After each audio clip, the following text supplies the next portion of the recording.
I'm coming from basically one place. I'm a very simple person to understand. I'm not a genius. I'm not a complex guy. I work in single entendres. And so as far as my output, it's all coming from rage, fury, passion, rebellion, and the will to stand up and not get mowed down by these bastards. Are you at all like your father?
I talk to a lot of kids at shows and stuff, and they're just amazed. Like the first time we came out, they're like, "Hey, thanks for coming out." We're like, "Oh, well, no big deal. You know, couldn't wait to come out. Actually, see Australia? Hell yeah, we're going."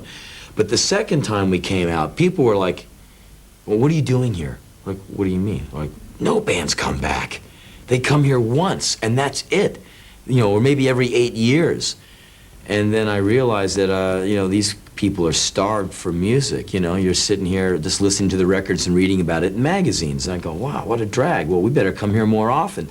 And we came the third time, and it was just, you know, kind of like a hero's welcome. It was really cool. And people came to the show just for the fact that we got on the plane and made the trip, which I thought was kind of cool, where an audience is meeting us halfway. If you'll get on the plane, we'll go to the stage. I thought that's an all right, that's a fair shake.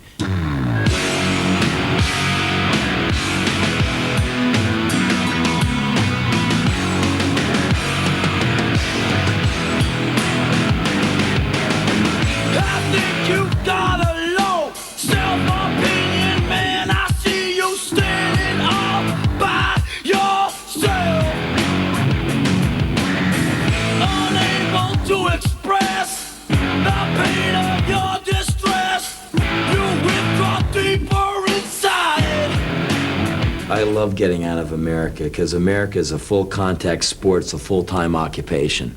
You know, I don't ever feel like an American until I leave. It's like until you go to Switzerland and kids come up to you and go like, "What's it like?" You know, and you're like, "Well, I don't know. What do you mean?" "Well, we read the papers. You know, do you have a gun?" I'm like, "No." "Have you ever killed anyone?" I'm like, are you serious?" They're like, "Well, yeah. You know, all these people die in your country every weekend. We figure everyone has killed someone, you know." And I tell them, "Well, no, but I've had friends killed, you know, one right next to me. You know, friends I know have been shot by cops who, you know, I know people have been murdered. And I'm not any kind of tough guy or criminal or anything. I'm just an American." The hatred you project does nothing to protect you. You leave yourself so exposed. In Texas, you can walk around with a gun. In Colorado, if someone comes on your land, you can shoot them on sight, legally. If you stepped into my big front yard up in the mountains, I could go, boom, and they would just come and scrape you off the grass and take you away. Some places where marijuana is a felony, a joint will get you time. Another state where 2 vials of crack is like, don't do that. Or New York, where you know, drop, you know, your mom out of a building, you'll have people like, all right! I mean, it's just a very strange country to be from.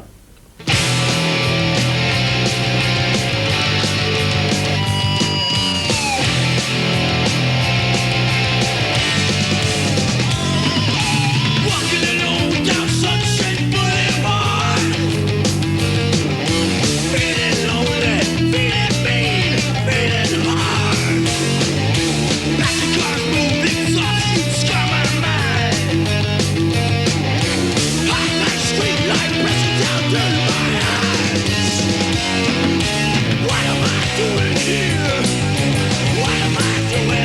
just did the band, I think I wouldn't be bored. I would just feel like I'm not getting all my nutrients. You know, for me, it's like a full plate of food. I do some writing. I do some jamming with the band. I do some gigs on my own. To me, it's all one stew pot of performance and expression and stepping up and saying what's on your mind. And sometimes you do it with a bunch of guys doing this behind you, and sometimes you're on your own, and sometimes you do it with a computer, you know, on it with a typewriter. To me, it's all the same thing, different ways of moving through it. And a lot of people say, well, I like the band, but I don't like the books. Or I like all your books and spoken. I bought the record. I don't like the band much. It's too much. But I like the talking records because they're funny. I like the funny stuff. When I was young, growing up, I was in Washington, D.C., and at the time, it was 95% black, and I listened to black music. I got chased by black guys. I got charged with the murder of Martin Luther King at age 6. Hundreds of years of slavery at age 8. You know, it was a tough town, you know. It was a you know, politically charged environment, you know. And all I listened to was like black soul radio, and you know, if you could just hang and without getting beat up and without, you know, feeling like such a white boy, you know, because I wanted to be black so bad because they were the coolest, man, and their music was cooler than, you know, Frank Marino and Mahogany Rush, you know, Stevie Wonder, yeah, you know, Earth, Wind and Fire. That shit was cool. Not ELO. It's an interesting bag to walk through an airport and have a guy in a suit come up to you and go like, I really liked what you said on the Dennis Miller show about drugs. That was really cool. I'm glad my son saw that. Thanks a lot. Cool, man. Then the kids come up, dude, what are you doing at the airport? I'm getting on a plane. Radical! And then, you know, then you meet some like older woman. I use your book in my class. I'm like, and so I have all these different people coming up, all these different demographics coming up and giving me input. It's really, it's kind of interesting.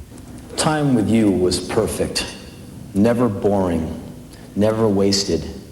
You were always the same, intense and beautiful, amazing. I would look at you as we sat in places. You awed me with your sheer presence. When I was away from you, I would stare at your picture endlessly. Something you never got a chance to find out. Something you'll never know. One fact. I would have done anything for you, knowing that it all could have been used against me. I know what happens when you do that even a little. I have the scars. For you, I would have pulled sunlight from thin air and lifted the curses from your life. I loved you so. It's tragic at this point. It's like an ongoing funeral. You're out there somewhere, and sometimes I feel myself dying slow, knowing that you're alive somewhere, and someone else is smelling your hair and touching your neck. You know how those barbed and clawed nights can pass. They rip the meat right off your back, send you into a corner, and leave you with enough of your senses to realize that you'll live to see another hammering night alone. So that's where I was at 3:30 a.m. this morning, man. People send us stuff all the time, videos, CDs, tapes, manuscripts, plays, screenplays, poetry, novels. Big people, too. Major people in bands. When I put my logo on a book, it's probably worth you checking it out, because I don't put out crap. I put out really cool stuff. Chances are you should take 10 minutes at the bookstore, crack it open, and check out what I'm putting out there for you. You must think you're gonna live forever. And listen to the lies as they fall from your face. Most of my work comes from outrage.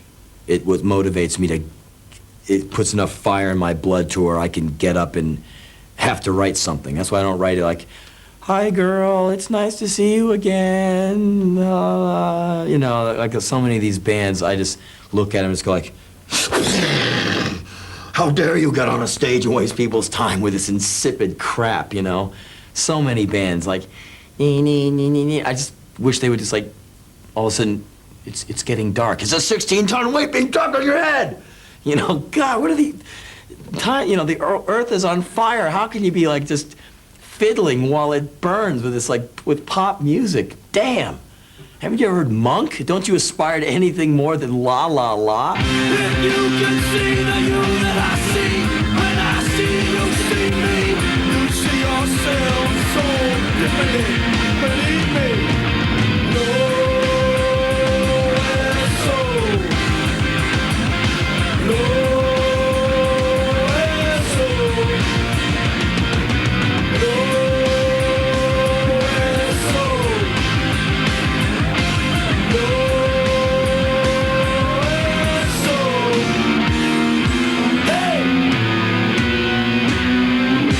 So I just come from basically one thing, and the talking gigs come from it. That's where the music is coming from. That's where the books are. You know, they're just, oh, you think I'm falling over? I don't think so. I'm standing up, and that's just what I'm about.